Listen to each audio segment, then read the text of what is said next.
Ya, la ilaha illa ana, la ilaha illallah, la ilaha illa huwa, la ilaha illa anta. Tiada Tuhan kecuali Engkau, tiada Tuhan kecuali Allah, tiada Tuhan kecuali Dia, tiada Tuhan kecuali saya. Man ra'a wajhaka yas'ad, ya karimal walidain. Pujian. Man ro'ah wajahaka, siapapun yang melihat wajahmu wahai sang Nabi, yas'ad, pasti bahagia. Samalah anak kita kalau dihina, kira-kira kita tersinggung nggak? Nah, sekarang apa mana alhamdulillah? Asyukru lillahi kholisan dunah sairi ma yu'badu min dunihi. Orang yang tak pandai berterima kasih kepada sesama manusia, sejatinya dia tak pandai berterima kasih kepada Allah Subhanahu wa Ta'ala. Antara nikmah dengan masalah, banyakan mana? Nanti kalian semua oleh Allah akan ditanya, diminta pertanggungjawaban nikmat yang Allah berikan. Nanti sehat yang Allah berikan pada kita itu mestinya digunakan bagi orang yang sudah mukallaf untuk menjalankan fardu-fardu kewajiban yang sudah Allah tetapkan untuk kita. Tapi kalau istri kita tak sesuai harapan, ya biasa sabar. Karena kata ulama, jangan tuntut pasangan kita, yaitu harus seperti yang kita mau, karena kita pun tak akan bisa menjadi seperti yang dia mau. Betul ya? Bismillahirrahmanirrahim. Alhamdulillah wassalatu wassalamu ala Rasulillah wa ala alihi wa sahbihi wa mawala wa la hawla wa la quwwata illa billah. Amma ba'du. Hadratul muhtaramin yang saya hormati dan saya muliakan, keluarga besar PT Ratu, wabil khusus orang tua kita yang berhalangan hadir, Bapak Haji Muhammad Fuadi, semoga Allah selalu beri kesehatan dan kemudahan. Kita semua juga demikian, sehat walafiat, dipanjangkan umur dalam taat, dikabulkan hajat-hajat. Semoga yang sakit ada penyakit Allah sembuhkan dan sehatkan. Kita semua oleh Allah dimudahkan untuk ziarah ke Haramain. Yang ada urusan hutang piutang semoga terlunaskan. Amin ya rabbal alamin. Qabul. Banyak nih kayaknya. Baik, ngaji kita kemarin tentang basmalah, sekarang tentang alhamdulillahirabbil alamin.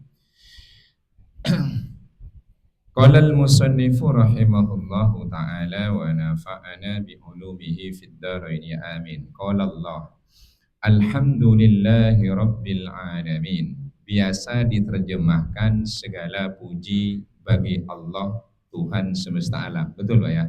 Biasanya diterjemahkan segala puji bagi Allah Subhanahu wa Ta'ala, Tuhan semesta alam.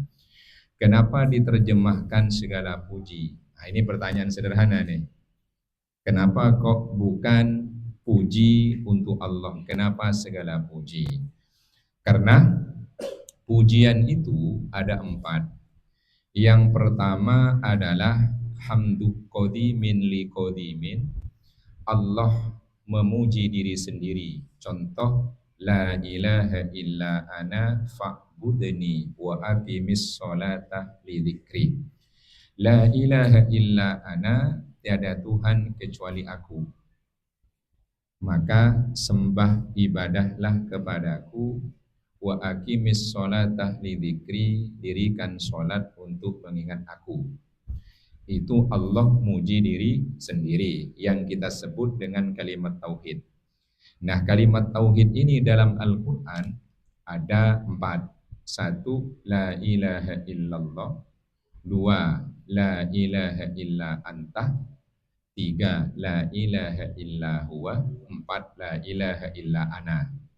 Misalnya yang la ilaha illa anta, la ilaha illa anta subhanaka inni kuntu minadh dhalimin. Itu yang mengisahkan tentang zikir yang disebut oleh Nabi Yunus.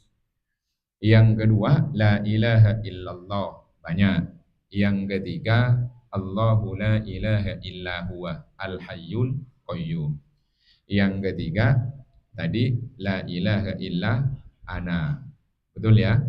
Itu berarti 4 ya. La ilaha illa ana, la ilaha illallah, la ilaha illa huwa, la ilaha illa anta. Tiada Tuhan kecuali Engkau, tiada Tuhan kecuali Allah, tiada Tuhan kecuali Dia, tiada Tuhan kecuali saya. Silahkan berzikir la ilaha illallah, la ilaha illa huwa, la ilaha illa anta. Tapi jangan la ilaha illa ana, nanti digerebek. Karena artinya tiada Tuhan kecuali aku. Nanti digerebek la ilaha illa ana, la ilaha illa ana. Wah, ini tiada Tuhan kecuali aku. Nah, itu adalah kalimat tauhid. La ilaha illa ana, Allah memuji diri sendiri. Kemudian yang kedua, kita memuji Allah, namanya hamdu hadisin liqodimin. Makhluknya memuji penciptanya. Seperti tadi, la ilaha illa anta, la ilaha illallah, la ilaha illa huwa, dan lain-lain. Kemudian Allah memuji ciptaannya, namanya hamdu qodimin li hadisin. Contoh, wa innaka la'ala khuluqin azim. Sungguh engkau Muhammad, innaka Muhammad, sungguh engkau Muhammad la'ala khuluqin azim, benar-benar ada di atas akhlak yang agung. Berarti Nabi Allah yang memuji. Dengan demikian Allah saja memuji Rasulullah, kita mestinya juga memuji Rasulullah. Yang biasanya kita kenal pujian itu ada, yaitu berjanjian dibai.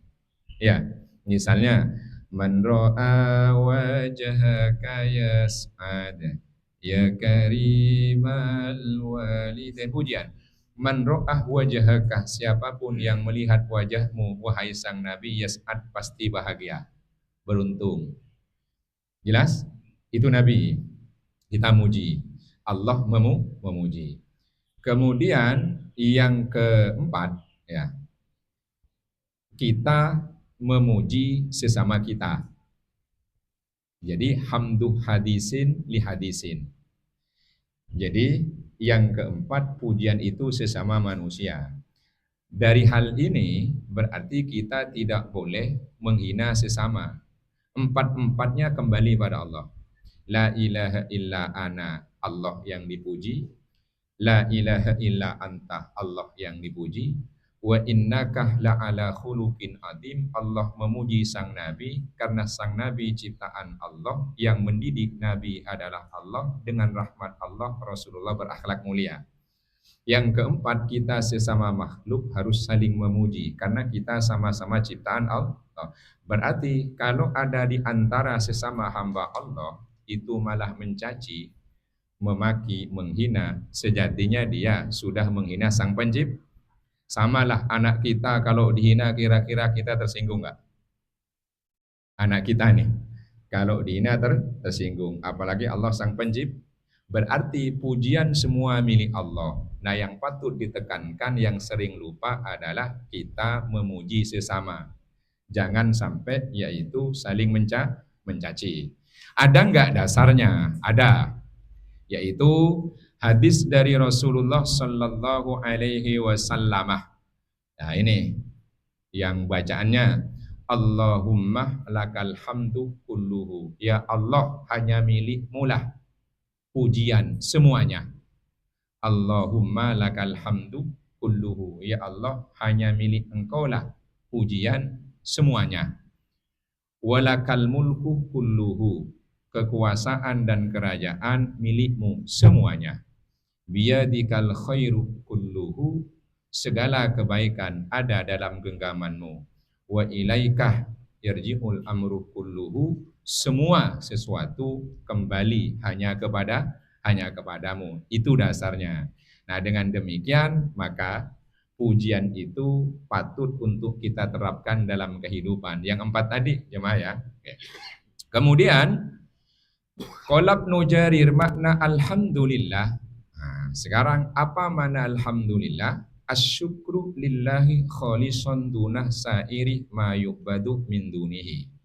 Alhamdulillah ini menurut Ibnu Jarir At-Tabari maknanya adalah bersyukur kepada Allah secara tulus, bukan untuk selain yang dari Allah disembah oleh mereka-mereka. Berarti kalau kita bilang alhamdulillah sejatinya adalah ungkapan syukur. Berarti kita sebut dengan syukur lisan. Betul ya? Kita kalau dapat nikmat kira-kira bersyukurnya gimana? Alhamdulillah. Jadi ini namanya adalah syukur bil lisan. Tetapi apakah cukup kira-kira syukur itu hanya dengan lisan saja? Belum cukup. Nanti ada. Minimal kita baca yaitu mengucapkan alhamdulillah. Wa dunah kulli ma bara'ah min khalqihi, dan tentunya yaitu selain dari setiap yang bebas dari makhluknya. Maksudnya kita ini bersyukur sejatinya hanya kepada Allah Subhanahu wa taala. Tetapi jangan lupa di hadis Nabi ini kita juga diperintahkan untuk bersyukur, berterima kasih kepada sesama. Man lam yashkurin nas lam yashkurillah. Orang yang tak pandai berterima kasih kepada sesama manusia, sejatinya dia tak pandai berterima kasih kepada Allah Subhanahu wa taala. Jelas? Jadi jangan kemudian salah paham. Nanti kalau mendapatkan kebaikan dari orang itu adalah nikmat dari Allah, cuma bilang alhamdulillah, tidak berterima kasih kepada sesama. Karena salah paham. Apa terima kasih hanya kepada Allah? Oleh Nabi diberi batasan. Orang yang tak pandai berterima kasih kepada sesama, sejatinya dia tidak pandai berterima kasih kepada Allah Subhanahu wa taala. Itu. Kenapa kita ini kok harus bersyukur? Kan itu pertanyaannya. Kenapa harus bersyukur? Bima an'amah ala ibadihi minan ni'amil lati la yuksihal adadu. Sebab Allah memberikan banyak nikmat kepada para hambanya, di mana sang hamba itu tidak bisa menghitungnya. Wa in ta'uddu nikmatallahi la tuhsuha. Jika kalian menghitung nikmat-nikmat yang Allah berikan pada kalian, kalian tak akan bisa untuk menghitungnya, sekalipun pakai statistik. Pertanyaannya sederhana. Antara nikmah dengan masalah, banyakan mana? Banyakan mana? Banyakan nikmat. Cuma yang sering kita ingat nikmat apa masalah? Ah, itu masalahnya. Jelas ya, itu masalahnya. Jadi saya ulang nih. Ternyata antara nikmat dengan masalah yang Allah timpakan berikan pada kita banyakkan nikmat. Problemnya yang sering kita lihat adalah masalah, bukan nikmat. Sehingga hidupnya tidak bahagia. Betul ya? Nah, itu harus dirubah itu. Contoh sederhana. Sehat itu nikmat apa masalah? Sakit itu nikmat apa masalah? Sakit. Wah, itu baru keren. Nikmat ya, sakit ya. Wah, itu alhamdulillah. Ya baru keren nih. Keren. Nah, cara membandingkannya adalah jika sakit itu dinyatakan kebalikan dari nikmat, bagi orang secara umum sehat itu adalah nikmat. Dalam setahun seringan sakit apa sehat? Seringan sehat. Tapi yang sering kita ingat sehatnya apa sakitnya? Benar ya? Nah, supaya kita pandai bersyukur pada Allah, sering-seringlah untuk melakukan tamasa ke rumah sakit. Tur ke rumah sakit. Tur ke rumah sakit, sering-sering. Orang yang punya penyakit keluhan, aduh asam urat. Ya, coba datang ke rumah sakit, tengok. Insya Allah kita pandai bersyukur. Jelas ya? Jadi ternyata selama ini Allah berikan pada kita banyak nikmat, tapi yang sering kita lihat adalah masalah. Berarti orang yang hidupnya itu tidak bahagia karena yang dilihat dan diingat adalah cuma benar ya? Cuma nah ini. Jadi kalau kita ingat insya Allah banyakkan nikmat. Karena mendapatkan banyak nikmat maka kita selayaknya untuk bersyukur kepada yang ngasih nikmat. Betul. Sekarang cara bersyukurnya, lihat nikmat yang dikasih apa yang ngasih?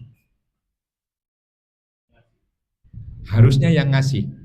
Kalau lihat itu apa yang dikasih, kita ini kadang mikir-mikir. Tapi kalau lihatnya adalah siapa yang ngasih, kita langsung bersyukur.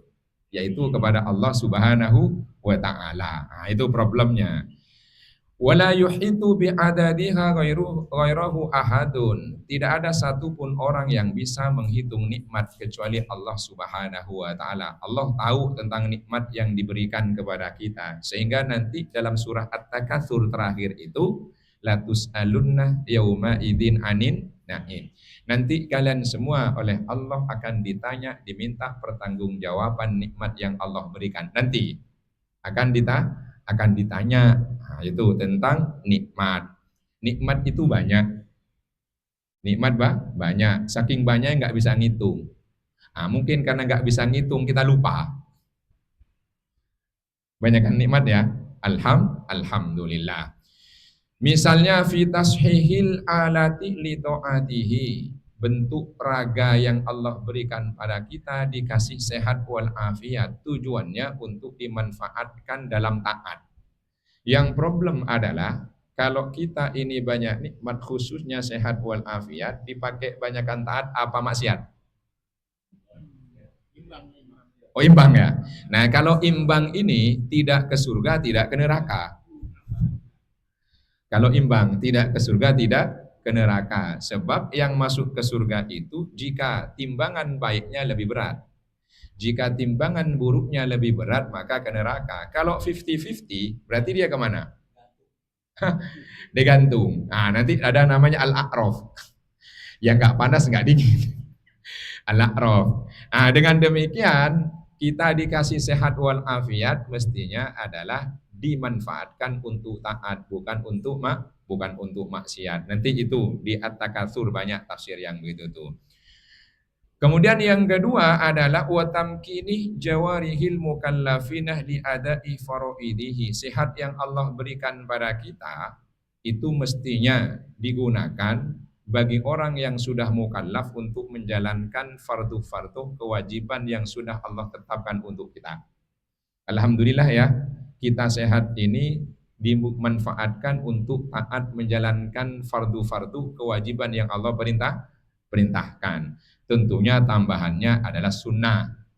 Adalah sunnah. Kalau yang wajib-wajib itu semampu kita. Jangan kemudian ditinggal total. Misalnya nih adalah sholat harus berdiri. Kalau nggak mampu ya duduk. Ya kalau mau ngasih banyak nggak bisa ya sebagian. Kalau sunnah bisa ya lakukan. Kalau tidak jangan. Tapi kalau maksiat harus ditinggalkan secara total. Jangan semampu kita. Ustadz mohon maaf saya belum mampu ninggalin minuman 1 botol, boleh nggak segelas? Nggak boleh.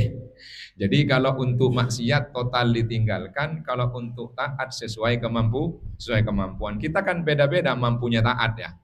Dalam urusan ketaatan kekayaan ada yang nyumbangnya banyak, ada yang pas-pasan, ada yang jarang-jarang.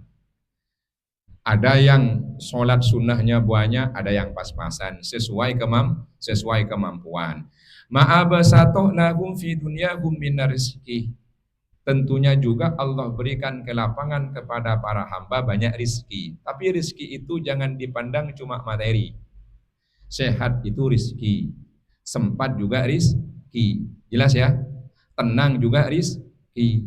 Anak kita tidak ngelawan juga rizki. Istri patuh juga rizki. Itu semua rizki. Nah, jadi rizki jangan dipahami cuma sekedar materi. Kalau materi oleh Allah dilimpahkan banyak, tapi anak kita nyusahin, istri kita itu sering bangkang, kan nggak enak juga. Hah? Musibah terbesar itu. Musibah. Tapi kalau istri kita tak sesuai harapan, ya biasa sabar.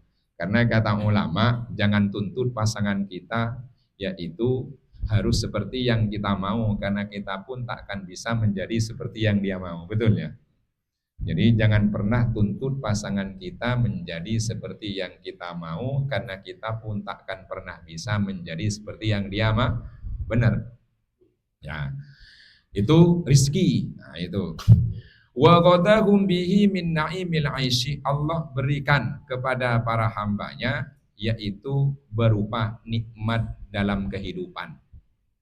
Nih contoh, kita hidup ini nikmat.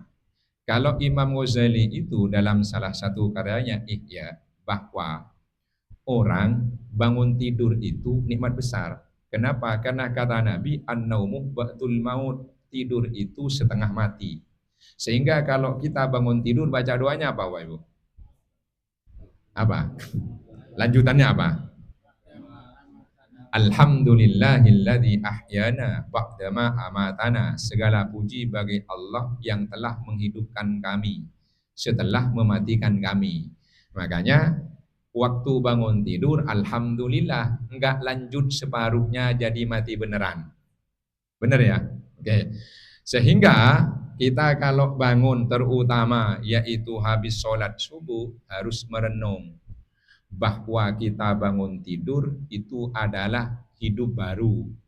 Harinya hari yang baru.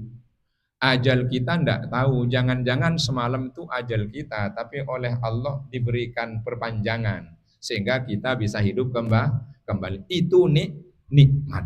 Alhamdulillah, itu nikmat. Ini hidup. Alhamdulillah. Cuma kalau ditanya orang kota itu kira-kira, nah ini kekurangan kebutuhan primer apa enggak? Sandang, pangan, papan. Kita ini kalau urusan nikmat rezeki, kebutuhan primer kurang apa enggak? Kurang. Sandang, pangan, papan. Hampir enggak ada yang hadir di sini ini. Paling cuma kita disusahkan oleh yaitu sekunder. Karena banyak keinginan. Betul ya? Jadi kita ini hidup susah bukan karena enggak ada sandang, pangan, papan. Karena enggak nambah-nambah tabungan. Nah, ini problem kita nih. Sehingga kita enggak pandai bersyukur. Kita kalau pulang kampung itu nanya ke orang, alhamdulillah, enggak ada keluhan. Kalau kita yang di kota, gimana? Aduh, itu by the way ya. Aduh, gitu. Nah itu cara kita supaya mudah bersyukur.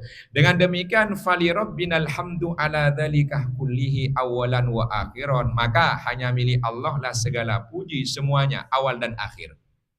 Nah ini patut kita yaitu bersyukur kepada Allah Subhanahu wa ta'ala. Caranya diantaranya yaitu adalah alhamdulillah. Itu. Kalau sakit kira-kira kita apa bacaannya? Tadi ada yang bilang alhamdulillah nikmat. Alhamdulillah itu sudah kelas tinggi itu. Alhamdulillah. Kenapa? Karena kita diberi sakit lalu sabar ridho, dihapus dosa, dapat pahala. Jadi ngapus dosanya pakai sakit, pahalanya pakai sakit. Sehingga sebagian ulama dulu dari kalangan sufi itu kalau dikasih sakit alhamdulillah, berarti Allah ingat mau menghapus dosa-dosa kita. Kalau kita dikasih sakit, kira-kira alhamdulillah. Hah? Buat status. Buat status. Nah, itu paling tidak ya kita sadar bahwa itu bagian dari bentuk kasih sayang Allah karena kita terlalu jauh. Maka ditarik kembali. Orang kalau sakit cenderung ingat mati apa enggak? Cenderung ya? Iya, tapi kalau sehat cenderung lupa. Orang kalau sakit cenderung mendekatkan diri pada Allah. Kalau sehat cenderung menjauh. Jangan-jangan karena kita sudah menjauh oleh Allah ditarik caranya dibikin sakit. Betul ya? Nah ini kira-kira mudah-mudahan oleh Allah dikasih sehat tapi dekat. Jangan sampai kemudian biar dekat dikasih sakit. Mudah-mudahan ya. Amin ya rabbal alamin. Alhamdulillah thana'an athnabihi ala nafsihi. Pertanyaannya, ini kan dari Allah, tapi Allah menyatakan alhamdulillah, berarti Allah di sini memuji diri sendiri. Maksudnya apa? Wa fi dimnihi amarah ibadahu ayusnu alaihi. Sekalipun ini adalah firman Allah yang menyatakan alhamdulillah, makna yang terkandung Allah perintahkan pada hambanya untuk memujinya. Makanya alhamdulillah. Nah ini. Faka'annahu qala qulu alhamdulillah. Seakan-akan Allah perintahkan hambanya, katakanlah semuanya alhamdulillah. Nah ini. Mudah-mudahan kita oleh Allah dijadikan orang-orang yang selalu pandai bersyukur untuk memujinya. Jangan sampai kemudian kita ini malah mempertanyakan kepadanya.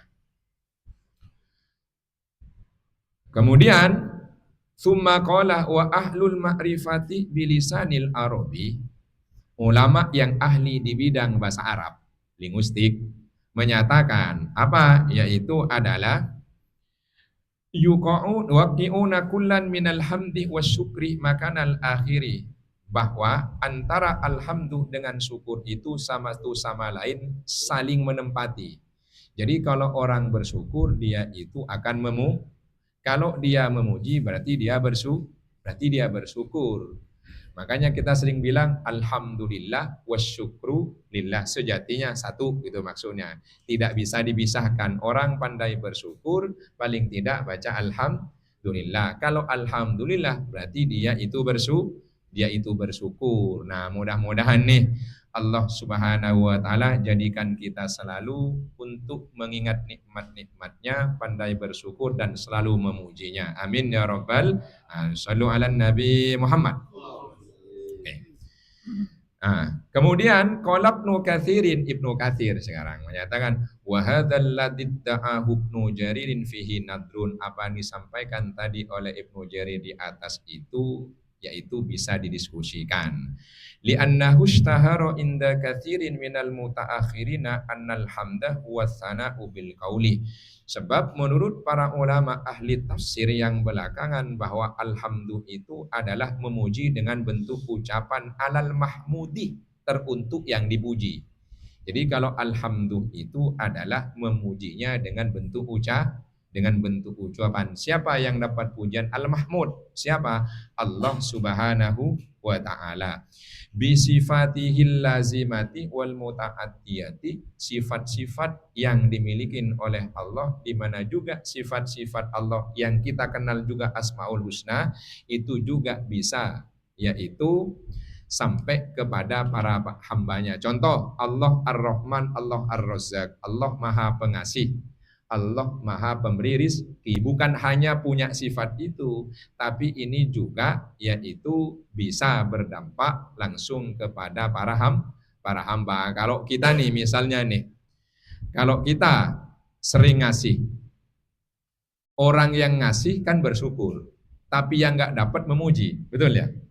Contoh nih, misalnya si fulan itu orangnya dermawan, yang dapat derma darinya dia itu bersyukur, bisa plus memuji. Tapi yang nggak dapat yaitu itu orang Masya Allah dermawan sekali, padahal dia itu tidak dapat pemberian. Tapi orang yang dapat pemberian memang orang itu dermawan. Alhamdulillah, terima kasih Pak Haji. Itu namanya adalah alhamdulillah wasyukrulillah. Nah, itu yang penting untuk kita pahami itu. Kemudian wasyukru la yakunu illa alal muta'addiyah, bahwa syukur itu tak lain adalah berhubungan dengan yaitu yang nyampe kepada yang menerima. Yang nyampe pada yang menerima. Makanya kalau kita menerima pemberian itu berterima kasih. Tapi kalau lihat orang suka memberi nggak nyampe ke kita memuji. Wa yakunu bil janani, kadang itu juga mesti menggunakan hati, wal lisani, kadang lisan, wal arkani, kadang badan. Berarti menurut Imam Nawawi Al-Bantani, tiga-tiganya ini harus dimanfaatkan untuk memuji, bentuk syukur kepada Allah, plus yang keempat yaitu adalah bil malih, kekayaan. Jadi bagaimana caranya supaya kita ini lisan selalu memuji dan bersyukur, hati pun juga demikian, badan juga demikian, kekayaan juga demikian. Caranya bagaimana? Yaitu semuanya dimanfaatkan untuk ketaatan kepada Allah Subhanahu wa ta'ala. Alhamdulillah empat-empatnya sudah kita lakukan, sekalipun belum sempurna. Karena kita kan bukan nabi ya. Iya, kita bukan nabi. Masalah keliru, salah, maksiat, yang penting mah nggak sengaja. Yang penting tidak sengaja. Alhamdulillah kita maksiat nggak sengaja ya. Nggak, cuma lanjut. Ya cuma lanjut. Nah itu. Nah ini yang penting nih. Kita ini kata Nabi kullu bani Adam khata'un, setiap anak cucu Adam tuh pasti bersalah. Tapi wa khairul khotoina at-tawwabun, yang terbaik di antara mereka yang bersalah yang mau tahu, yang mau tobat. Berarti kita ini sering terpeleset kepada dosa dan salah. Karena kita bukan nabi. Namanya kepleset kan nggak sengaja. Cuma terus lanjut menikmati. Itu masalahnya. Terus lanjut tadi apa katanya?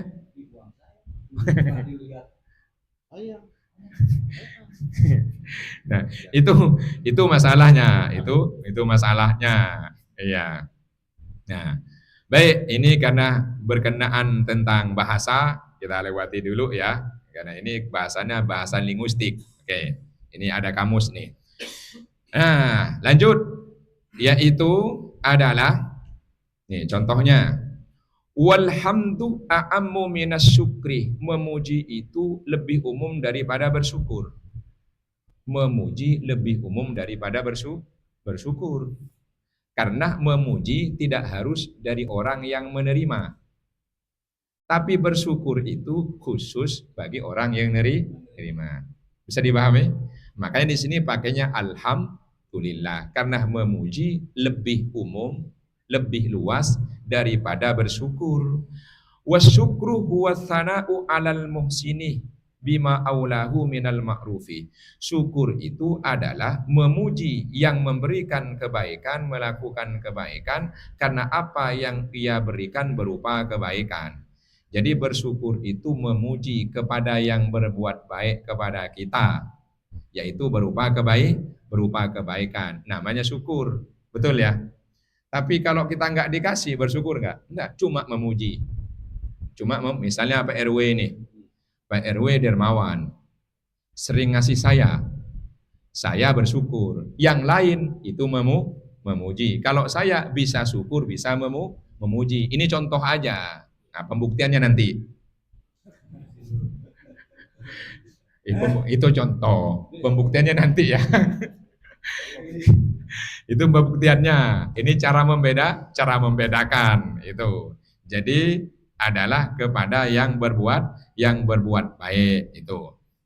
Kemudian hadis, ini ada lagi menarik ini. Wa yakunu qoblal ihsani wa ba'dahu ala sifatil muta'addiyati wal lazimati aidon fa wa ammu. Dan juga ini tentunya adalah sebelum mendapatkan kebaikan dan juga setelah mendapatkan kebaikan. Seringnya kita ini kalau misalnya memuji atau bersyukur kalau dapat kebaikan, mestinya sebelum pun kita juga memuji, betul ya? Ini contoh, kebanyakan kita ini memuji dan bersyukur kalau dapat kebaikan apa belum? Sesudah ya. Nah, semestinya sebelum pun kita juga memuji. Gampangnya begini ya.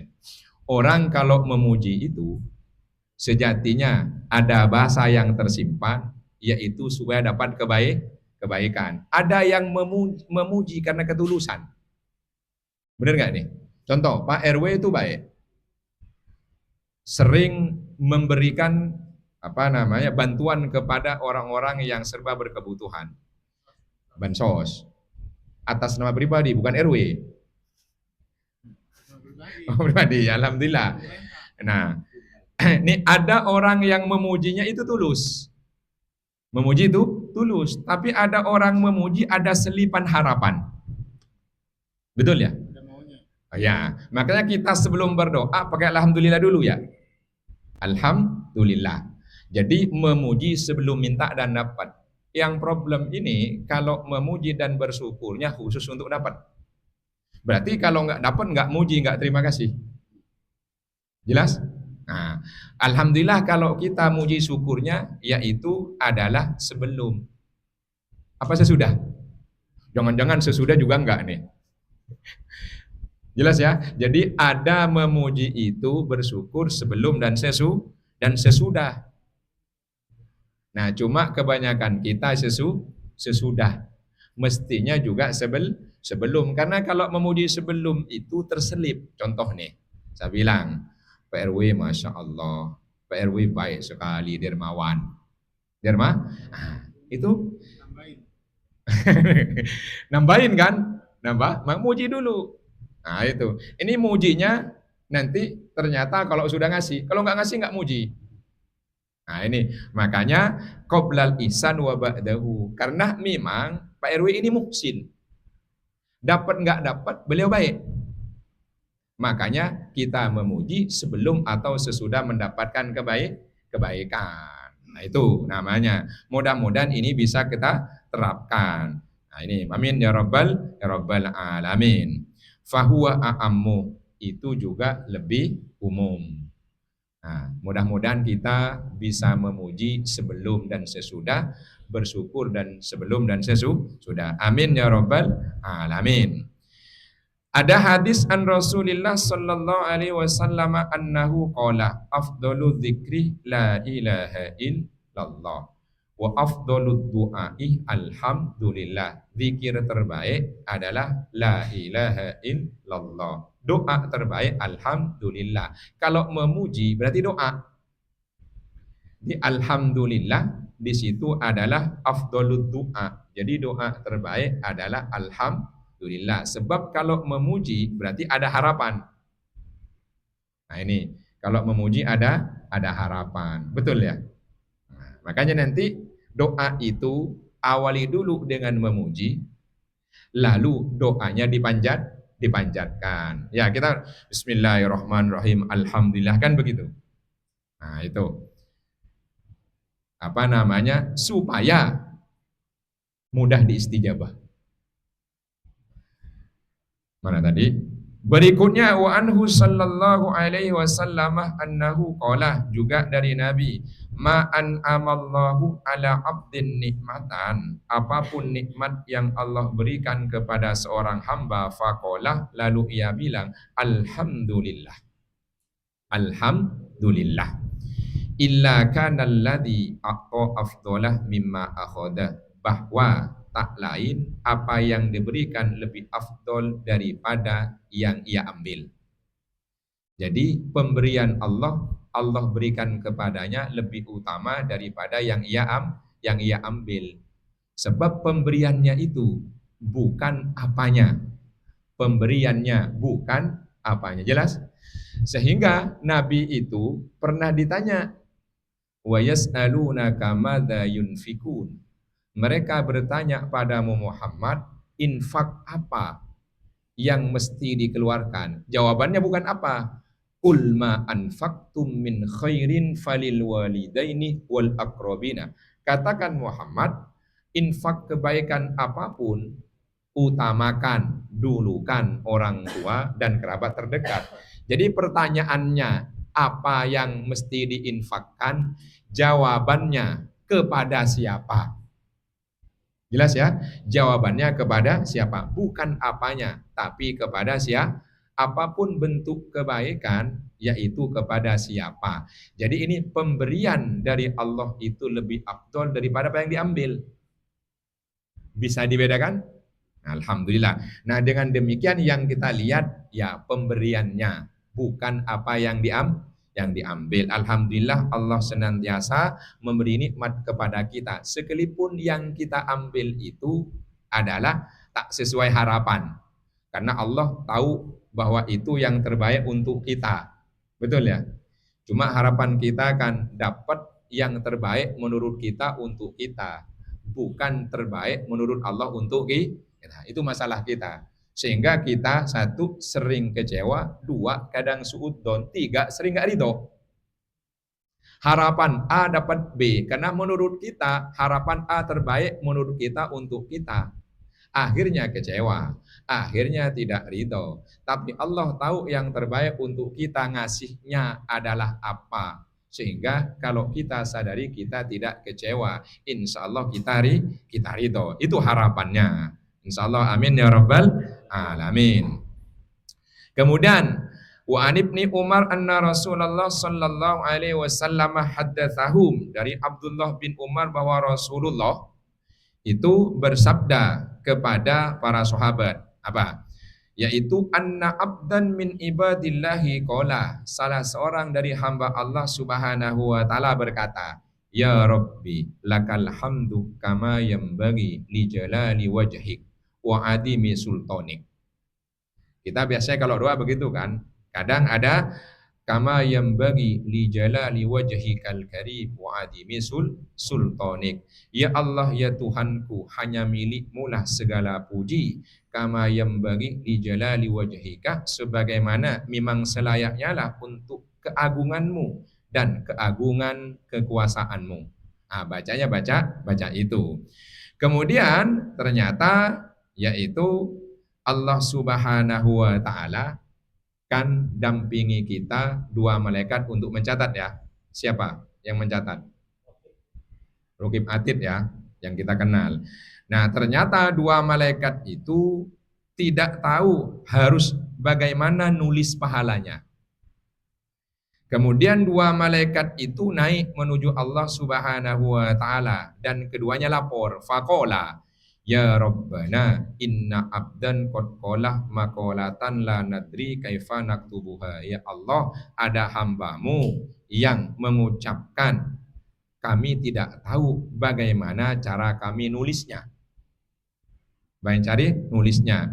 Qala Allah berfirman, ya Allah tahu sebetulnya. Madza qala abdi, nanya. Bukan berarti Allah nggak tahu ya. Sama kita itu kalau tahu ada orang lapor kan nanya, memangnya apa? Bukan berarti nggak tahu, kita tahu. Apa kata keduanya? Qala ya Rabbi innahu qala lakal hamdu, sampai terakhir tadi sang hamba tadi menyebutkan yaitu lakal hamdu kama yanbaghi li jalali wajhika wa adimi sultanik. Faqala Allahu lahuma, lalu Allah berfirman kepada dua malaikat, uktubaha kama qala abdi kama hatta yalqoni, tulislah sebagaimana yang diucapkan oleh hambaku hingga kelak ia itu bertemu denganku, fa ajziyahu biha, akulah yang balas sendiri. Jadi Allah yang akan balas. Karena itu adalah memuji Allah Subhanahu wa taala. Jelas jemaah? Oke. Yang berikutnya Rabbil alaminah. Kenapa bukan ilahil alamin? Nah, ini menarik nih. Kalau kita kan baca tauhid la ilaha illallah, bukan la robba illallah. Betul ya? Nih, alhamdulillahi rabbil alamin, bukan alhamdulillahi ilahil alamin. Ya, bukan ya. Padahal kalau terjemah Indonesia apa maknanya? Sama.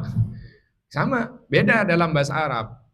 Kalau kita la ilaha illallah, tiada Tuhan kecuali Allah. Rabbil alamin, Tuhan semesta alam. Kan sama Tuhan. Tapi bahasa Arab beda. Nah ini, kalau ilah itu yang disembah. Kalau Rabbi ini yang menguasai dan ngurus. Kalau Rabbi yang menguasai dan ngurus. Makanya ibu rumah tangga tuh bahasanya Rabbatul Bait. Rabbatul Bait yang menguasai dan ngurus rumah. Rabi Jawa mah kawin. Kawin. Nah, ini menarik nih. Rabbil alamina. Ini tidak berbicara tentang Tuhan yang memang patut dan harus disembah satu-satunya. Tapi ini Allah yang memang ngatur alam. Allah ngatur alam. Namanya disebut dengan Rabbi. Nah, ini Rabbi ini juga yaitu mendidik. Makanya kalau yang mendidik murid khusus namanya murabbi.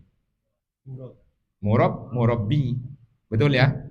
Kalau pendidikan namanya tarbiyah. Tarbiyah. Jelas? Kalau ngajar namanya taklim. Jadi muallim itu yang penting punya ilmu nyampaikan. Jadi murabbi itu harus melaksanakan jadi teladan. Nah, gampangan ngajar daripada taklim, daripada tarbiyah. Nih kalau sekarang ini lagi taklim. Bukan tarbiyah. Nah, mudah-mudahan bisa jadi tarbiyah juga. Amin ya rabbal alamin. Ya, itu Rabbil. Jadi yang ngurus dan ngatur namanya Rabb. Ya. Ar-Rabbu huwal malikul mutasarrifu. Ar-Rabb itu adalah al-Malik. Al-Malik itu yang memiliki, al-mutasarrifu yang mengendalikan. Sang pemilik alam plus mengendalikan. Dengan demikian nggak ada yang ngatur Allah. Ini repot nih kalau ada yang ngatur Allah. Jelas ya? Ini misalnya Pak Lurah aja kalau ada yang ngatur repot itu. Tidak independen. Pak RW ada yang ngatur, repot. Repot. Nah, ini sehingga ini nggak ada yang ngatur karena sang pemilik dia yang ngatur. Jangan sampai sang pemilik diatur. Sehingga independen disebut dengan Robbi al-malikul mutasarrifu. Sang pemilik yang nguasain plus dia yang mengendalikan dan ngatur sehingga leluasa, nggak ada yang nggak ngatur. Ini orang nomor satu negara manapun kalau ada yang ngatur repot.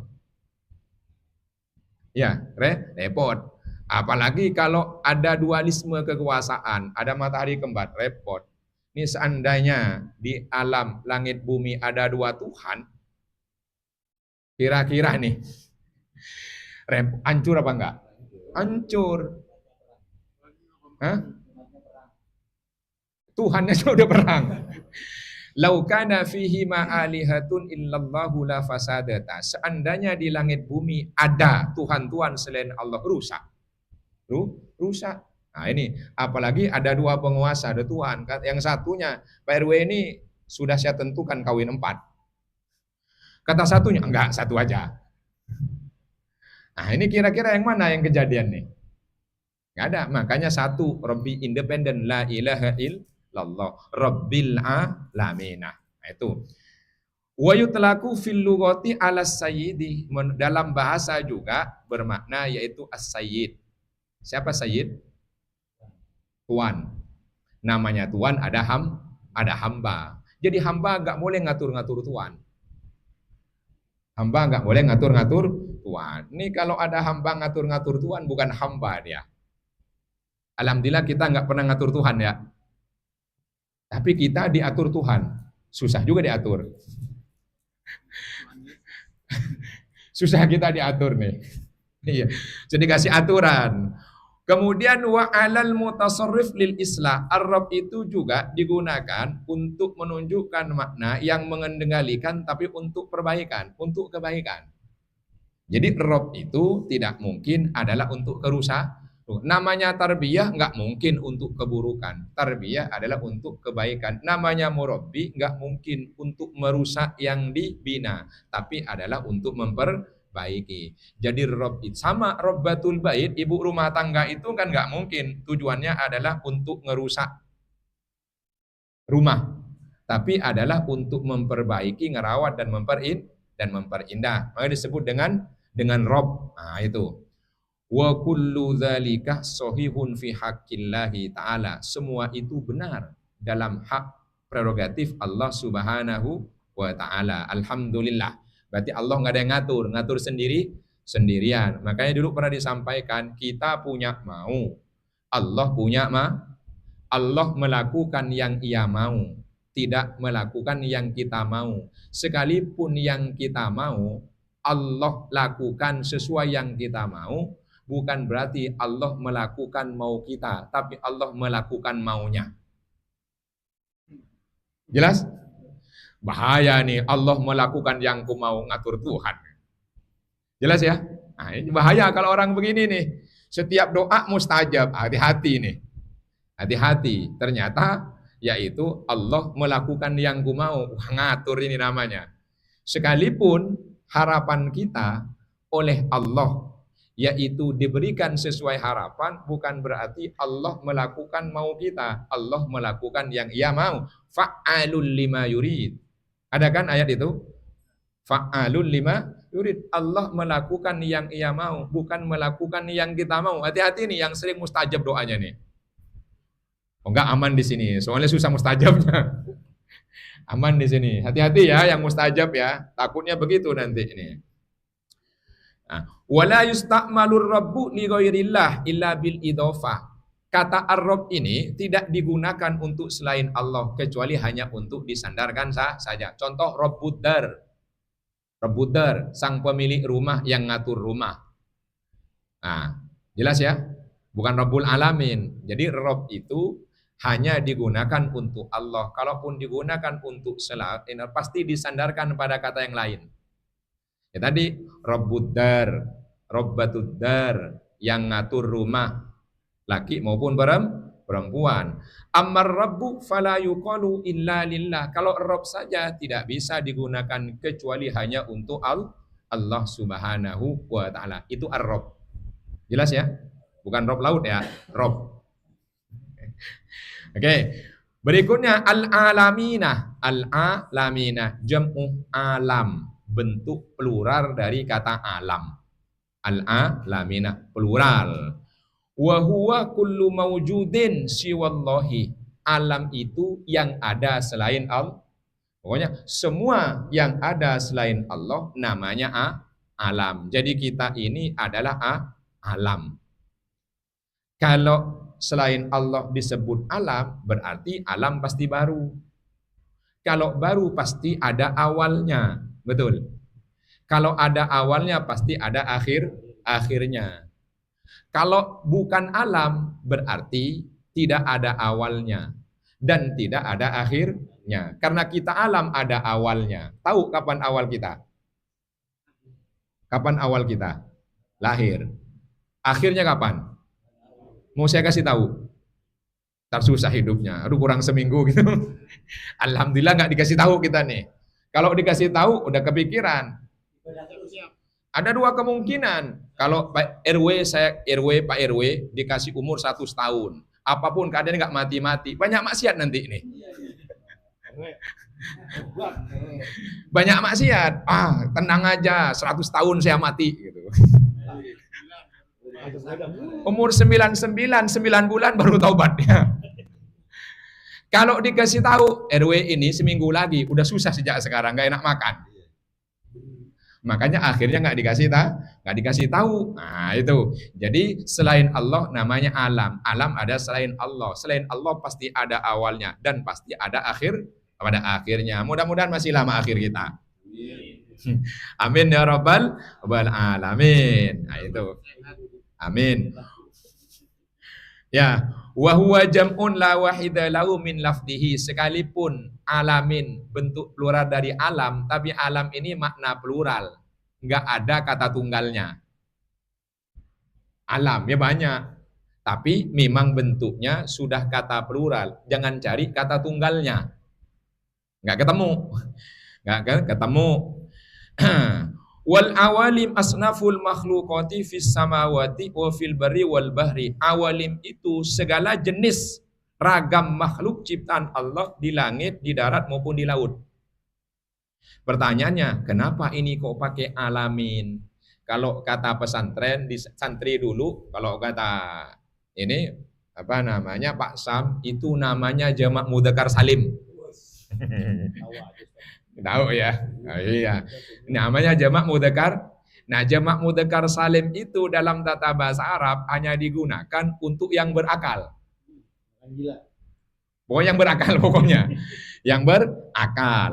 Ya, contoh mukmin jadi mukminin, muslim jadi muslimin. Jelas ya? Nah, berakal. Nah, kenapa pakainya mudzakkar salim? Kok tidak pakai lain? Padahal alam itu ada yang berakal, ada yang tidak berakal. Ada yang berakal nggak dipakai akalnya. Nah, kenapa ini kok pakai alamin gitu? Pakai yang berakal. Apa? Di sini adalah tak lain, yaitu adalah untuk memuliakan dan mengagukan Allah Subhanahu wa taala. Makanya pakai yang yang sejatinya yang berakal maupun tidak adalah makhluk alam ciptaan Allah. Tetapi disandarkan yaitu kepada yang berakal. Jelas ya? Mana tadi? Nah ini wa qala al-Farra wa Abu Ubaid al-alam ibaratun amma yaqilu. Alam itu menurut Imam Farra dan Abu Ubaid adalah digunakan untuk menyatakan yang berakal, wahum al-insu wal jinnu wal malaikatu wasyayatinu. Yang berakal itu manusia, jin, malaikat dan setan. Alhamdulillah kita masuk, yaitu yang berakal al-insu. Punya akal kan? Sempurna akal ya? Sempurna, alhamdulillah. Itu nikmat besar. Bayangkan kalau akal kita ini kurang. Enakan mana? Akal kurang itu enggak masuk catatan keburukan. Tapi kalau akalnya lengkap, melakukan keburukan dicatat. Enakan mana? Enakan lengkap aja ya. Enakan lengkap. Nah, itu yang dimaksud. Wa qala Zujjad, Imam Zujjad menyatakan, ada yang bilang Zajjad, al-alamu kullu ma khalaqallahu fid dunya wal akhirah. Alam itu setiap yang Allah ciptakan dunia maupun akhirat. Imam Qurtubi bilang wa hadha huwa sahih annahu samirun likullil alamina, karena ini mencakup seluruhnya dunia dan akhirat. Nah, dunia dan akhirat. Qala ta'ala, qala fir'aunu wa ma rabbul alamin.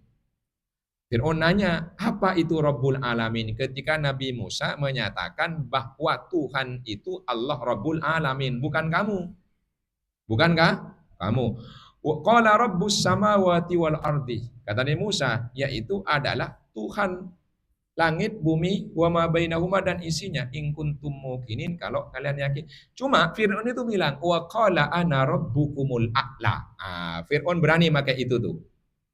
Wa qala ana rabbukumul a'la. Akulah Tuhan kalian yang maha luhur, yang maha tinggi. Ternyata mati juga sama air. Mati sekelas Fir'aun, mati juga sama air, kelelep. Kelelep. Mudah-mudahan Allah Subhanahu wa taala jadikan kita orang yang selalu sadar menggunakan akal. Allah jadikan kita bagian dari orang yang sadar bahwa Allah satu-satunya Tuhan, baik yang disembah maupun yang ngatur kita. Kita mestinya yang ikut diatur oleh Allah, bukan kita ngerasa ngatur. Jadi kalau Allah atur ya manut saja. Manut saja. Orang tuh kalau taat, insya Allah yang bikin aturan seneng. Betul ya? Kita bikin aturan di keluarga, anak misalnya. Dia ternyata sering melanggar, seneng nggak? Enggak ya? Enggak. Tapi kalau dia taat aturan, seneng. Kita sering ngasih. Tapi yang namanya orang tua sering memaafkan. Itulah tentunya Allah Subhanahu. Mudah-mudahan meskipun kita sering nggak ikut aturan Allah, dimaafkan. Amin ya rabbal alamin.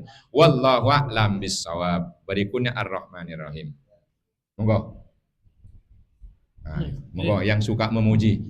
Assalamualaikum warahmatullahi wabarakatuh. Waalaikumsalam. Izin Ustadz mau sedikit bertanya terkait makna Robbi tadi ya. Allah sebagai Rob ya, sebagai pengatur ya Ustadz ya. Pemilik pengatur. Dan nggak diatur-atur. Dan diatur-atur.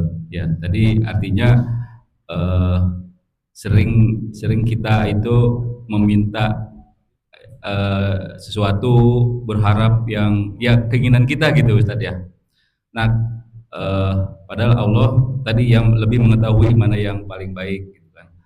Nah, kaitan sama ini Ustadz, ikhtiar artinya sampai batas mana kita sebagai hamba Allah ini berikhtiar menyelaraskan dengan keinginan atau harapan kita tadi, tapi di sisi yang lain bahwa Allah tadi sebagai pengatur, artinya ikhtiar kita ini apakah diberikan kemudahan atau memang Allah mengatur kita tidak bisa mendapatkan apa yang kita harapkan. Nah, itu satu Ustadz. Yang kedua terkait tadi yang kerusakan ya, Allah mengatur itu tujuannya untuk kebaikan. Yang terkait kerusakan yang terjadi di muka bumi, misalnya kayak seperti sekarang umat Palestina misalnya, jadi seakan-akan beberapa orang yang mungkin secara keimanannya ini banyak memberikan ini bahwa Allah tidak bisa melindungi, tidak bisa menolong umat Islam di Palestina gitu. Jadi apakah Allah membiarkan atau memang ada makna di balik itu gitu Ustaz? Padahal Allah Maha Kuasa untuk merubah hal-hal yang memang manusia tidak bisa lakukan tadi Ustaz. Jadi dua poin itu Ustaz pertanyaan saya. Terima kasih. Baik, terkait Rob Allah yang memiliki, ngatur dan nggak bisa diatur. Sedangkan kita ini oleh Allah juga diatur untuk ikhtiar. Jelas ya? Oke. Nah, sampai di mana kira-kira ikhtiar kita ini? yaitu sampai kita semaksimal mungkin baru pasrah. Jadi ada ikhtiar, ada doa, ada tawakal. Betul ya?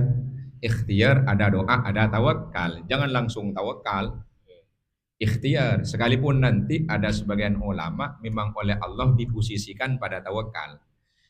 Namanya kita nih makom kasab, makom ikhtiar. Ikhtiar semaksimal mungkin. Selama kita mampu, yaitu harus ikhtiar. Karena ikhtiar sendiri sudah masuk bagian dari ibadah. Jadi ikhtiarnya sudah masuk bagian dari ibadah. Jangan dikira ikhtiar itu nggak ada apa-apanya. Clear ya? Cuma yang tahu kan siapa? Kita ini. Ikhtiar kita maksimal apa enggak nih? Kalau saya menilai orang, nggak bisa. Karena yang tahu kesanggupan luar dalam hanya dia. Maka ikhtiar itu harus maksimal. Mohon maaf nih, ada kisah sufi nih. Ada orang nyerah. Misalnya nih, kisah sufi ya. Supaya gampang memahami. Jadi, ada anak muda kuat kekar. Ada batu besar ingin dipecahkan dengan palu besar. Sudah, akhirnya kata dia sih maksimal, nyerah dia taruh. Ada kakek-kakek udah kurus sepuh, ngangkat palunya itu gede, udah susah. Jadi bukan mukul jatuh, pecah batunya. Kata anak mudanya, wah Kong, hebat banget engkong ini. Engkong hebat, saya dari tadi 99 kali yang kuat begini nggak bisa. Engkong sekali nepuk pecah. Apa kata orang tua tadi? Tong, bukan begitu. Sebetulnya sekali lagi kamu pecahin itu pecah. Tinggal sekali, kamu udah nyerah. Jadi saya ini nggak mukul, berat aja ini. Mukul tak sekali lagi. Cuma kamu sudah mundur, tinggal satu lang. Nah, itu kita banyak di situ tuh. Ternyata belum maksimal. Bisa dipahami ya? Nah, kita sering di pemuda itu tuh. Orang tua tadi ngajarin kita, kamu, lawong saya yang nggak kuat gini aja pecah, apalagi kamu yang kuat, cuma kamu sudah nyerah. Jadi orang kadang merasa sudah maksimal, sebetulnya belum, cuma nyerah aja dia. Nah, mudah-mudahan kita nggak masuk kayak pemuda begini ya. Jelas ya? Ya, amin ya rabbal alamin. Cuma nanti ada orang tua yang ikhtiarnya bagus. Ikhtiar itu tidak harus manfaat buat diri sendiri. Kita sufi juga nih. Ada kakek-kakek udah sepuh namen pohon kelapa di pinggir laut. Kata pemuda, sengak pemudanya nih. Kata hatinya, oh, udah tua, paling mati duluan. Kan gitu kan? Kong ngapain nanam itu Kong? Entar belum buah, belum gede Kong udah mati. Tong, kita ini berbuat baik bukan hanya manfaat untuk kita. Saya tahu mati duluan daripada pohon kelapa besar, tapi saya mau memberikan manfaat buat generasi saya. Itu ikhtiar namanya. Kesalahan kita, ikhtiar hanya kembali ke kita manfaatnya. Itu pun sering nyerah. Betul ya? Tuh, dua kakek ngajarin beda. Yang satu, kamu sudah nyerah sebelum garis finish. Yang kedua, kita ikhtiar tidak harus kita dapat manfaat. Tapi manfaat bisa jadi untuk generasi. Ini kalau kita ikhtiar untuk kita manfaatnya, banyak orang selesai kalau manfaat sudah dia dapat. Betul ya? Nah, itu caranya ikhtiar. Tapi jangan lupa, ada doa. Udah, setelah doa, baru tawakal. Kalau doa, insya Allah mah banyak. Orang belum ikhtiar udah doa. Betul ya? Yang sering kita luput tawakalnya nih. Tawakal itu kan pasrah total. Namanya pasrah, yakin betul dan nerima apapun ketetapan. Namanya tawakal. Sampean punya duit 1 miliar, pasrah ke saya sebagai wakil. Tenang apa enggak? Ustadz, tolong ini uang 1 miliar bawakan kasih anak yatim janda dekat rumah Pak Ustadz. Karena sampean pasrah betul percaya ke saya bawa duit 1 miliar, tenang apa enggak? Tenang. Tapi kalau enggak percaya, enggak tenang. Jelas ya? Itu namanya Allah tuh nikmal maula wa nikman nasir, nikmal wakil. Ternyata problemnya bohong kita tawakal nih. Kalau ternyata yang Allah tetapkan tidak sesuai harapan, kecewa apa enggak? Bohong tawakalnya berarti. Nah, kebanyakan kita di situ tuh. Nah, kebanyakan kita gagal di tawakal. Jadi sengaja enggak bilang, maunya ngatur Allah. Jelas ya? Sengaja? Nah, cuma begini, nggak apa-apa nih. Jadi ada kisah ini, Imam Syafi'i dan Imam Malik. Pernah tahu kisahnya? Nih, ikhtiar tahu. Kata Imam Malik yang sudah sepuh, sudah melampaui banyak, itu sudah banyak, tawakal. Konsep Syafi'i muda, enggak. Orang tuh harus ikhtiar. Burung aja kalau pengen makan keluar. Jadi pemuda ini ingin membuktikan pandangannya Imam Syafi'i ini. Lalu dia pergi ke pasar untuk membuktikan bahwa ikhtiar itu insya Allah dengan rezeki ikhtiar. Akhirnya seharian di pasar, mikul manggul, dapat makan, dapat duit, beli buah-buah. Akhirnya pulang ke gurunya. Ingin ngasih tahu, kalau argumennya berdasarkan empirik betul. Nih guru nih, dapatnya nih. Makan bareng lah. Iya ikhtiar, makan bareng lah. Kata Imam Malik, ini saya nggak kemana-mana dapat makan. Jelas ya? Itu posisinya beda. Kita ini jangan niru Imam Malik, susah. Ntar kerjaannya cuma duduk di masjid. Nggak kerja, saya sudah tawakkaltu 'ala Allah. Wa 'ala Allahi falyatawakkalul mu'minun. Orang beriman harus pasrah kepada Allah. Ntar dulu. Hati aja belum legowo sudah tawakal. Jelas ya? Sebab yang tawakal betul apapun ketetapan Tuhan dia legowo. Yang problem kita nggak legowo. Clear? Dalam Ihya itu ada seorang pemuda rajin ibadah di tempat ibadah. Nggak keluar-keluar. Nabi Isa datang nanya, kamu ngapain? Saya beribadah kepada Allah. Yang ngasih makan kamu siapa? Saudara saya. Kata Nabi Isa, akhukah a'badu minkah, saudaramu sejatinya lebih ahli ibadah dibanding kamu. Jelas ya? Nah itu ikhtiar total, mudah-mudahan nih. Terus yang kedua, terkait kerusakan di muka bumi. Itu kan ulah tangan manusia ya. Ya, betul ya. Dhaharul fasadu fil barri wal bahri bima kasabat aidin nas. Jadi semua kerusakan karena ulah tangan manusia di darat maupun di bumi. Clear dulu? Tadi Rob itu tak lain untuk ngatur, untuk kebaikan. Sekarang seakan-akan gimana nih? Kayaknya Tuhan enggak ngatur. Kayaknya ngerusak nih. Ntar dulu. Nih. Ayat yang sering dipakai tapi dipotong nih. Innallaha la yughayyiru ma biqaumin hatta yughayyiru ma bi anfusihim. Pernah dengar? Surat apa? Masih ingat? Surat Al-Qur'an masih ingat tuh. Sungguh Allah tidak akan merubah apa? Kan bahasa kita nasib ya itu. Enggak. Ayat itu sebetulnya bicara nikmat. Allah itu menciptakan alam untuk kita manusia. Semuanya nikmat semua. Cuma kita yang ngerubah. Nikmat jadi petaka. Kita yang ngerubah. Clear ya? Oke. Nah, sekarang bagaimana Palestina itu? Menurut kita sih nampaknya negatif. Tapi bagi saudara kita di Palestina itu kebanggaan. Kenapa? Karena bisa berjihad. Bisa jadi kan? Iya, bisa jadi kita menilainya kan dari luar. Tapi bagaimana bisa bangga? Karena bisa berjihad. Nah itu. Tapi begini, kalau gitu, ya sudah, kita husnudonada berjihad. Dari dulu, nih, pertanyaan dari Sayyidina Ali begini. Ketika kita lihat orang hidupnya susah, melarat, kira-kira kita berpikir tentang dia gimana? Nih orang ini kayaknya dapat ujian apa dapat siksaan nih. Kira-kira. Kalau orang ini diadab, suudzon kita. Enggak boleh. Jangan-jangan diuji. Jelas ya? Problem kita kalau orang yang mendapatkan petaka sering bilang itu diadab.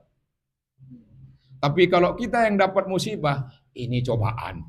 Jangan-jangan kita yang diadab nih. Clear ya? Sekarang kira-kira kita nilai orang yang susah hidupnya itu kira-kira kita nilai dia sedang apa? Diadab apa diuji? Umum. Tapi ini bukan dia diuji. Anda diuji oleh Allah, tahu dia melarat. Ngulurkan tangan apa enggak? Bisa dipahami? Saya ulang. Kita akan bilang positif orang itu sedangkan orang itu beriman diuji oleh Allah dengan hidup susah. Kan kita kata sini tidak. Anda diuji oleh Allah melihat orang lain sedang susah, bisa enggak bantu meringankan?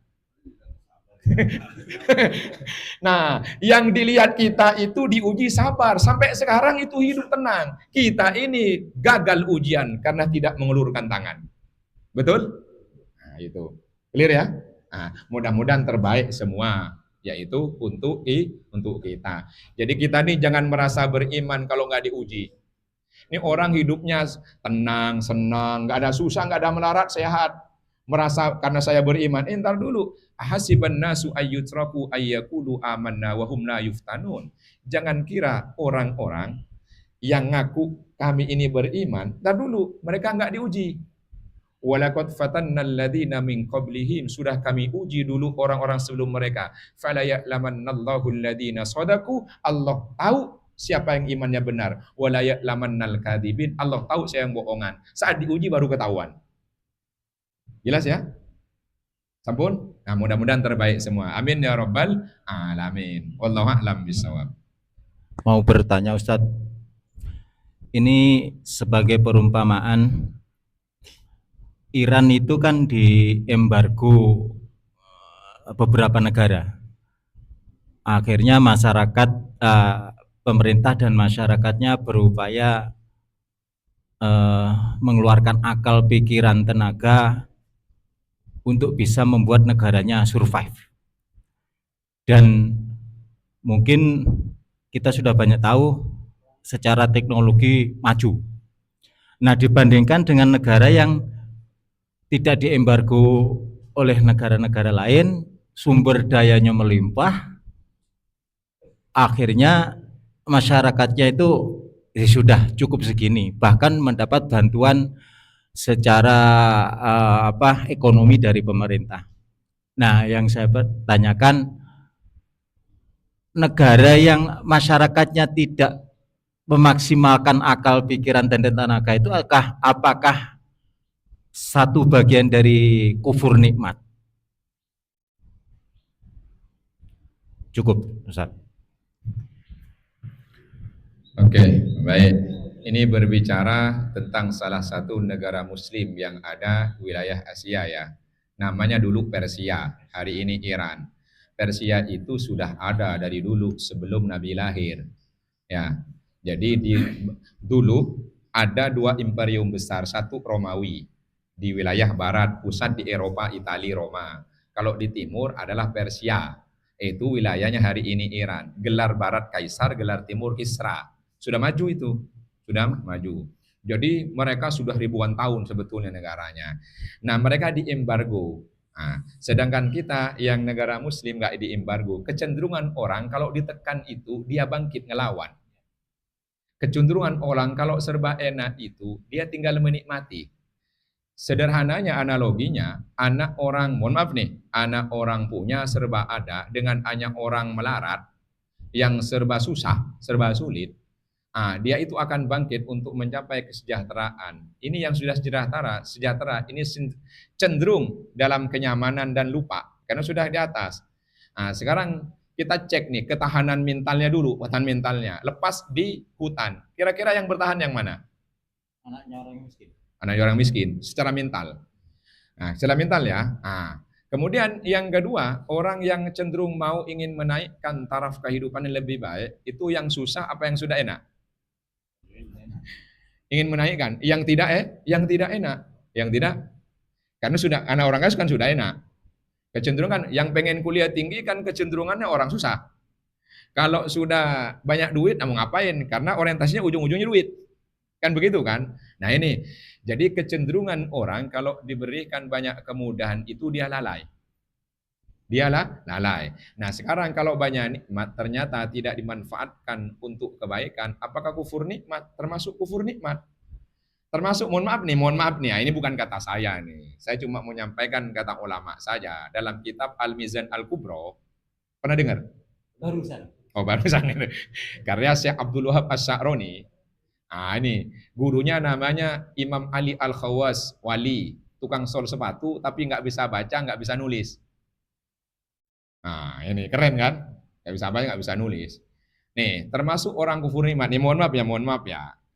Ini penting nih.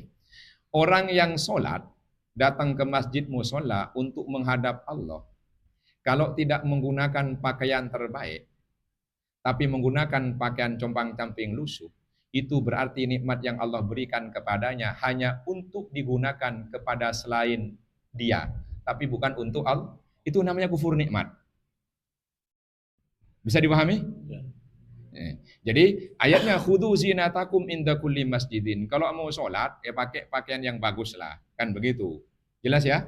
Jadi pakai pakaian bagus rapi namanya tahaddus bin nikmat. Yang ngasih nikmat kan Allah, harusnya dipergunakan untuk tampil saat menghadap Allah, bukan tampil ke kondangan. Clear? Kita ini pakaian bagus saat menghadap Allah apa ke kondangan? Itu ya nih, bukan kata saya ya. Bukan kata saya, kalau sampean tersinggung alhamdulillah. Ya, jelas ya? Nah, itu. Makanya kita harusnya memanfaatkan potensi yang ada. Gampangnya gini lah. Orang susah itu cenderung susah untuk mencapai sukses. Orang yang serba ada itu cenderung lebih mudah. Ya mau sekolah kemana aja gampang, duit banyak. Fasilitas sudah. Tapi kecenderungan orang kalau hidupnya nikmat, nyaman, cenderung lalai. Makanya biar nggak jauh ditarik lagi, dikasih musibah. Sampun? Nah, ada lagi? Ini kalau tadi tersinggung bukan kata saya, sudah bilang. Kan kadang kita nih udah berdoa ya Ustaz, doa. Nah kita sama guru nih kan kebetulan dari guru nih. Kita kan guru Ustaz. Nah kata guru kan istilah kata guru kebanyakan tolong doain kami guru anak ujian. Nah kadang guru ini terkabul Ustaz doanya kan anak kita istilah kata anak muridnya.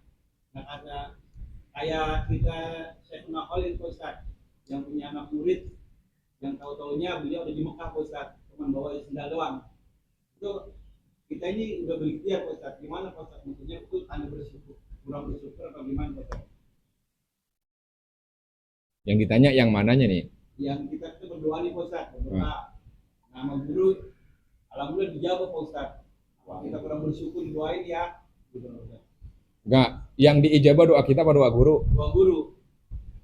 Gitu loh Ustaz. Sampai yang tahu dari mana kalau doa guru yang diijabah? Karena kan alhamdulillah guru kan banyak kiai, Pak Kiai tolong doain deh. Jangan-jangan doa sampean yang dikabulkan itu. Nah, kayak cerita Syekhuna Khalil Ustaz. Iya. Beliau itu Enggak, yang ditanya sebelah mananya nih? ya apakah anak itu kurang doanya kurang jauh Ustaz? Belum tentu. Belum tentu. Jelas ya? Iya bisa jadi itu doa kita. Cuma kita memang itu minta doa kepada siapapun. Belum tentu doa orang. Bisa jadi doa kita. Maka kalau bahasa kita begini nih, gampangnya nih. Kita kan nggak tahu doa itu doa siapa ya. Contoh gampangnya begini nih. Saya sama Pak RW tiap datang ke sini dikasih rokok. Misalnya ya. Ya, pembuktian masalah lain nanti. Misal nih. Lalu orang bilang rezeki anak soleh. Salah. Harusnya memang yang baik Pak RW, bukan karena saya baik. Jelas ya? Jelas. Clear? Jadi nanti kalau Pak RW membuktikan ini, jangan bilang karena Ustaz soleh, Pak RW-nya yang soleh. Jadi pahami? Nah banyak orang keliru dapat rezeki banyak, alhamdulillah rezeki anak soleh. Bukan sampean yang soleh, yang ngasih yang soleh. Soalnya sampean nerima melulu. Jadi kalau nanti Pak RW ngasih saya, jangan bilang saya Ustaz soleh. Tapi siapa yang soleh? Pak RW. Buktikan aja nanti. Satu slot. Insyaallah. Clear ya? Nah begitu cara, kita nggak tahu. Cuma kita biar supaya kita ini beradab, ya kita alhamdulillah doa guru itu yang diijabah. Iya, doa guru diijabah. Kata gurunya, alhamdulillah itu doa sampean. Kenapa? Karena sampean sering yang didengar itu doa sampean, karena sampean yang hidupnya susah dan ngeluh. Bisa dipahami nggak maksudnya? Iya. Kan sampean doa ke saya sampean alhamdulillah Pak Ustaz doa, sampean husnudzon ke saya karena saya mustajab.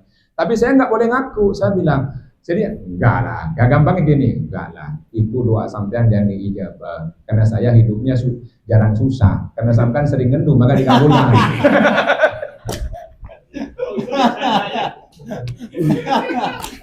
Berarti kalau orang sering berdoa dikasih, orang yang sering ngeluh. Menurut orang luar kan saya tadi. Jelas ya maksudnya ya? Jelas. Jadi itu namanya baik. Jadi sampean ke gurunya, alhamdulillah itu adab namanya. Sehingga kita nggak ngaku. Sebaliknya saya pun misalnya atau guru lah bilang nggak ngaku kalau dia mustajab, bahaya ini. Bahaya nih, lama lagi nanti lupa gurunya ini. Akhirnya banyak orang datang mustajab nih lama-lama nih ngaku dirinya nih. Bukan atau tauhid. Kenapa? Jadi bukan atau gimana? Wah kalau dia ngaku bahwa doa saya Allah ngikutin selalu mau saya, bahaya ini. Jelas ya? Maka saya akan bilang, enggak, bukan saya, itu sampean. Allah tuh mendengar keluhan sampean tiap hari. Kalau saya jarang ngeluh. Clear ya? Oh iya, itu contoh aja. Wallahualam bishawab. Gue jadi lupa. Prinsipnya Puspa itu nggak perlu susah, harus senang orang Islam. Sampun? Ya, clear ya? Oke, menutup kita ini sering susah karena ulah kita sendiri, bukan karena ketentuan Tuhan. Jelas ya? Karena Allah tuh maunya kita baik. Nggak ada Allah maunya saya menciptakan sampean ini biar ini susah, nggak ada. Semua itu banyak karena diri sendiri. Saya kasih contoh. Hidup kita nih yang sering susah nih. Sampean dikasih rumah, oke. Dikasih mobil sejuta umat, oke. Harusnya kan posisi bersyukur, tapi ngeluh gara-gara tetangganya rumahnya lebih mewah, mobilnya lebih mewah. Itu susah dibikin sendiri. Bisa dipahami ya? Jadi Allah itu ingin kita senang, bahagia, nikmat, tapi sampai dibikin susah sendiri. Jelas ya? Nah, itu kita sering begitu. Hah? Iya, manusiawi, tapi kalau keseringan itu namanya cara mendamaikan diri kita dengan diri sendiri. Clear ya? Sehingga banyak orang pengen kayak sampean kehujanan naik motor. Ya, tapi sampean ngeluh melulu. Allah sudah kasih kebahagiaan, tapi hidupnya susah dibikin sendiri. Clear? Sama, ini banyak sebetulnya. Cuma ini bagus nih. Jangan pernah omongan orang tentang Anda dijadikan beban pikiran. Bisa dipahami? Orang yang hidup tidak bahagia di antara penyebabnya karena omongan orang dijadikan beban pikiran. Oh, Pak Ustadz itu apa? Saya dengar, kesal saya. Jadi hidup saya susah gara-gara dengerin omongan orang. Hidup saya diatur orang berarti. Sabun, mudah-mudahan bahagia semua. Amin ya rabbal alamin. Wallahu a'lam bishawab. Semoga jadi nasihat buat saya pribadi, buat Bapak Ibu sekalian. Amin. Oh, Pak RW. Udah, Pak. Oh, sudah ya. Enggak nanti Pak. Nanti Pak RW sambil ngopi. Panjang. Assalamualaikum warahmatullahi wabarakatuh. Waalaikumsalam.